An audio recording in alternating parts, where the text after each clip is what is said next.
You know, it's almost like your birthday with a package from China, so let's go.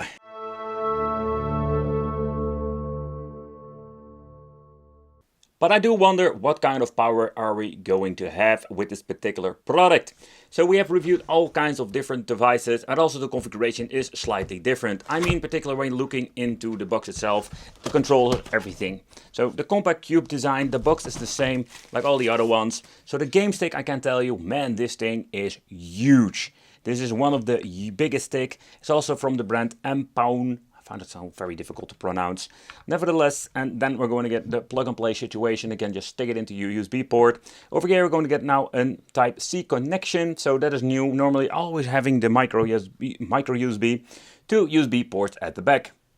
But when it comes to this game stick, the unfortunate thing is that they switched from SanDisk and other brands to these cheap non-generic brands. 256 gigabytes, so I think it's the biggest configuration that you can have when it comes to ordering these devices. But unfortunate, yeah, the question remains, how long will this SD card work? And I recommend making a backup on your PC. The brand itself is also known as Mpown. So inside we're going to get two controllers and one USB dongle. How does that actually work? It's very simple. They configured this way. I have seen it many times before, but what is convenient with this particular stick? So we have two USB ports. So if you're going to get another set, you can plug in an extra set and you have a 4-player configuration, and it will be cool with games like N64. But the overall quality controller, it's the same shenanigans, but not the worst one out there. The controller quality, I must say that it's the same that I've seen many times before. So one of the tests I love to do is checking out the joysticks, how is the overall resistance of the joystick, and they have rubberized joysticks. So that is an okay quality. The cheap ones, or the cheap ones, have just plastic. Overall, when you're pressing the A, B, X, Y button, they feel quite nice. And the same goes for the D-pad. A little bit loose, but the overall quality, I must say that I'm surprised. The configuration, like the previous controllers, on-off switch with a compartment of two AAA batteries. Personally, I think the game stick is absolutely a very cool idea. You don't have all the craziness of a game system beneath your monitor, and this is just a very cool plug-and-play solution. But when it comes to a form factor like this, we also do have some minor setbacks, mostly when it comes to the overall performance. So the menu, I don't know what kind of style menu this actually is, but it looks pretty damn good. So when you're choosing a different kind of platform, oh boy, this is looking very nice. Unfortunate, when pressing start, there we have limitations. Previous game sticks with EmuELEC had the same issue. Unlock the UI mode, and from this point on there is nothing I can do. So let me know in the comments if you have a solution for this. I checked the manual, there is nothing there explaining how you need to unlock it. Why do you need to unlock it? Very simple. So when you're going to do this, you have so much more, let's say, adjustment room, and you can tweak it if you have any problems. And now we're quite limited. So we do have the EmuELEC settings menu where we have a couple of settings that we can turn on and off, but it's quite, let's say, basic. Information, here we can find the user disk usage, here we can find the temperature. This thing is just running on 44 Celsius, just idle, and later on we'll also maybe check out what it is when we're going to play some games. But looking into the chipset, CPU model, the S905M revision C, comes with a quad core and an ARM Mali 450 MP. Yeah, it's a little bit of a bummer in my opinion, because the specs is not going to be any interesting or anything new at least. The overall menu also when you're playing or searching for a game looks kind of cool. Here we're going to get ourselves the Mpown, the special menu, and the overall layout is clean, it's simple, and yep, it looks absolutely amazing. Only there is a little bit of text missing, but it will automatically scroll to the left. So this looks really nice. Pressing select and start will bring you back to the menu. And it will also give you the last list that you've visited. But the unfortunate thing is that, and that's something I really don't find I don't like it at all, is that we don't have a quick load, quick save when it comes to, let's say, a menu between it. That's one of the things I find very convenient with some of the cheaper game sticks. Alright, so what you also can do with this particular software, pressing X, it will guarantee you the option to search through the system itself, and that is quite convenient. So let's take a close look at Sonic. Let's see what happens. Oh, forgetting the C. And let's press enter. It freezes for a couple of seconds, but that option seems to be working just fine. And from this point we can actually just boot up a game. So that is very convenient, but there was no picture whatsoever, so that is a little bit of a bummer again. But the old school stuff runs just fine, and I think a game stick like this is a lot of fun. But there is some glitching going left and right, not a big of a deal in my opinion. Pressing both joysticks will grant us the option to get into RetroArch to configure inputs and all kinds of stuff. I think it's pretty cool, so if you just want to mess around with the scaling, getting those filters out, you can always do it over here. Nevertheless, that is very cool and I think it's a very nice thing. Also we can make quick loads, quick saves if you want to. Where I always complain a lot on this game stick that we have a lot of problems. Of course, when reviewing these things and just talk about the basic stuff, yep, that runs most of the time just fine without any problems. But with the 60x9 there was one particular thing I really hate. And that's how we're going to have old school games like a Neo Geo Pocket. Absolutely fun, but this needs to have bezels. Because, come on, let's be honest, this is unfreaking playable. I don't want to see this widescreen shenanigans. So what we need to do, pressing both of the joystick at the same time. Here we're going to get ourselves the quick menu most of the time. If you're going to be in this particular menu, pressing B will bring you back over here. So going to the settings, going to video, here we have all of the things that we can change out. So first of all, if you don't want the 60x9, we can just go into the scaling and mess around with all kinds of things. For example, here we're having all kinds of scaling. So let's say we're going to put it by 4x3. It's going to be slightly better. We don't have the widescreen shenanigans, but we can just upscale, check the filters and go crazy with it. And make this thing look way better than it was done from the manufacturer. It's still not perfect, but it's way better than this weird looking 60x9. And take consideration if you're going to actually play this on a 55-inch television. Oh boy.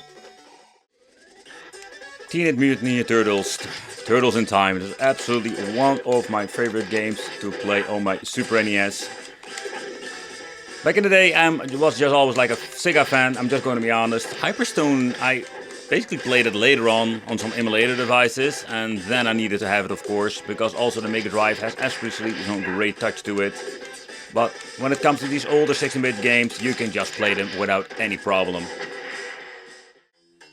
But of course there is so much more we can play with this particular device, and it runs just fine when it comes to MAME games. Of course Killer Instinct, Tekken MAME, that will not run on this. We need a mini PC for that.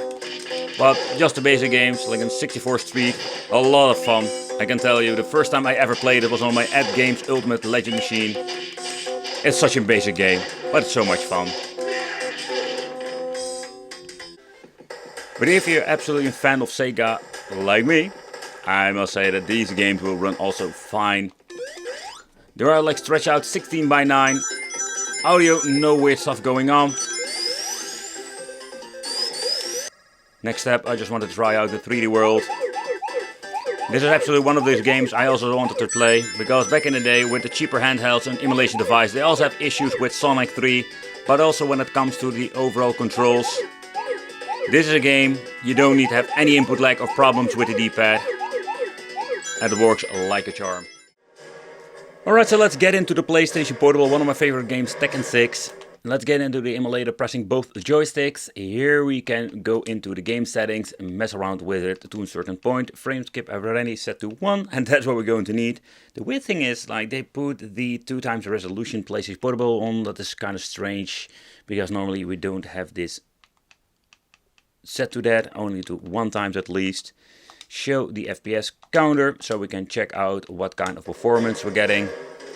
So let's get into it. The unfortunate thing is with a specification list like this older devices that we have seen many times before now, the overall performance is going to be pretty damn bad, and even setting all the way up, in my opinion, to 2x resolution is not a good idea.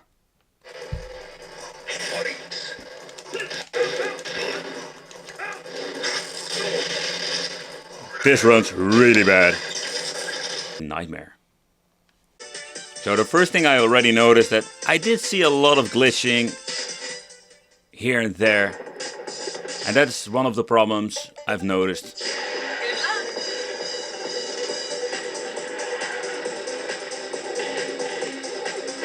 But I am surprised how actually good it runs on this freaking cheap game stick.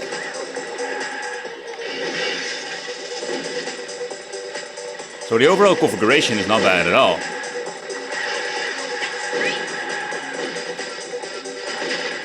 But the tiny character in the left corner is completely glitched out. But also you can see on the road we have a lot of glitches going on. But if you watch a lot of my videos, you know one of my tests I love to do is cruising the USA. Because this game runs absolutely garbage most of the time. And of course I don't expect a way better performance with this device. But still, we just gave it a try.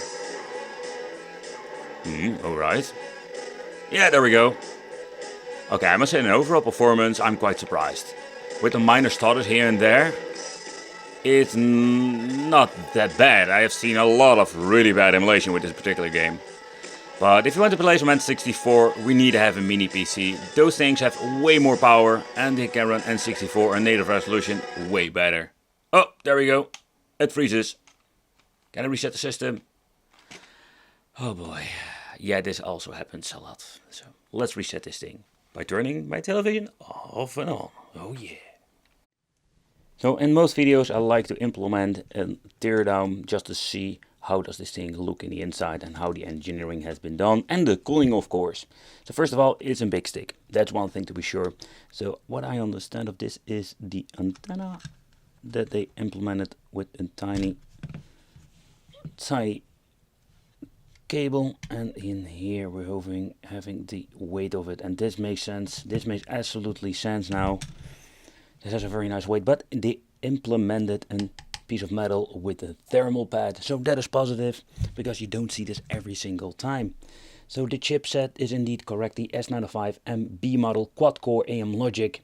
Comes with a 450 Mali GPU, nothing very fancy, not a lot of RAM. It's a very basic old stick, a new chip slapped on a new PCB. Quite a bummer in my opinion. The improvement of the cooling, because this thing does get really hot.